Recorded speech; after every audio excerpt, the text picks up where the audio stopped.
All right, let's bring in Jenna Clarke, Sky News host of The Front Page and associate editor of The Australian, to discuss this and the other top stories of the day. Great to see you, Jenna, from Canberra. Look, you attended... How are you going, Sharri?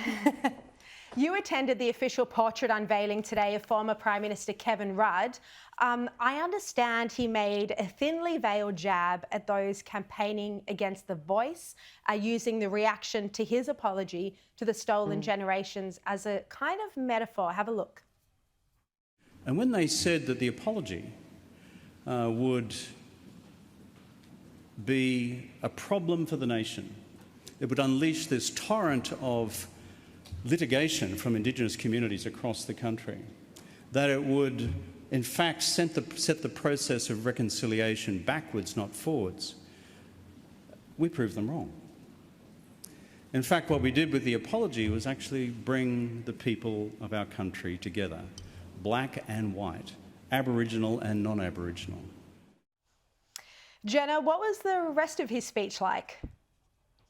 Yeah, Sharri, it was a lot like the old band was back together, because we had, you know, this new era of Kevin Rudd, ambassador, has to move away from commenting on domestic politics and things like this. And then we had Anthony Albanese come in afterwards and really hammer home the importance of The Voice, and really specified that it will be a one-page Uluru statement from the heart that people will be following. But the rest of his speech was actually... it wasn't like anything we've really heard from Mr. Rudd before. I think he's really moved into this role as the statesman, given that, you know, we had in the crowd US Ambassador Caroline Kennedy and a number of visiting congressmen as well, and some of his old staffers and former cabinet colleagues. He really touched on the fact that he really threw forward. He was talking about the fact that, you know, the area in which we're occupied right now, we have to worry about things like AI. We also have to worry about what's going on within our region when it comes to things like conflict. So it was quite an interesting speech, all 18 minutes and 21 seconds of it.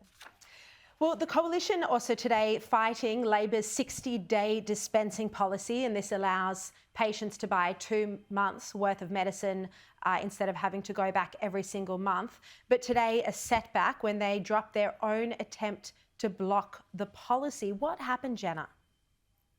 It was a real lesson in the procedures of the Senate today, Sharri, in terms of the fact that clearly that the coalition probably didn't have the numbers, because Mark Butler, the health minister, probably was quite successful in bargaining with those crossbenchers overnight about what they wanted in return for not allowing this disallowance motion to go ahead.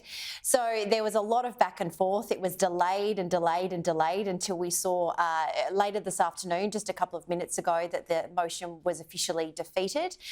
We saw the independent senator for the ACT, David Pocock, and Lydia Thorpe vote with the government. So it's dead in the water, but I doubt that this is over, considering how powerful that the Pharmacy Guild is. Yeah.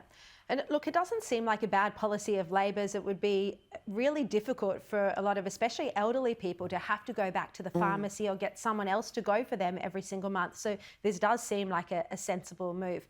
Jenna Clarke, thank you very much for your time, and we'll see you tonight on The Front Page at 10:30.